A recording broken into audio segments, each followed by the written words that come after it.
عدت کا آپ نے پوچھا ہے تو دیکھیے زیب و زینت کی جتنی اشیاء خواتین کیا ہوتی ہیں اس سے باز رہنا چاہیے. نئے کپڑے پہننا، مہندی لگانا، چوڑیاں، خوشبو.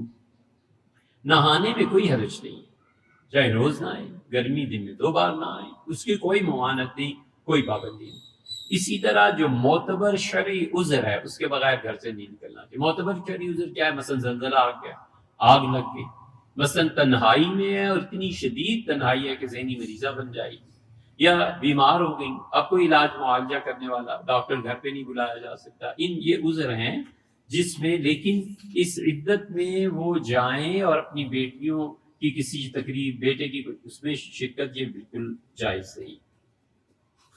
ایک صورت اس کے جواز کی ہے، یہ اسلامی نظریاتی کونسل، یہ ماشاء اللہ آج کل کے ماڈرن مفتی، انہوں نے فتویٰ دیا تھا کہ اللہ نے کائنات کے 4 اشہر و عشرہ، 4 مہینے اور 10 دن عورت عدت گزارے.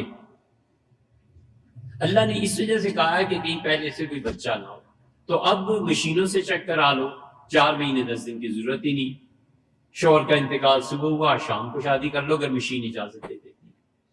کوئی عدت نہیں، کچھ نہیں، چھٹی ہوئی.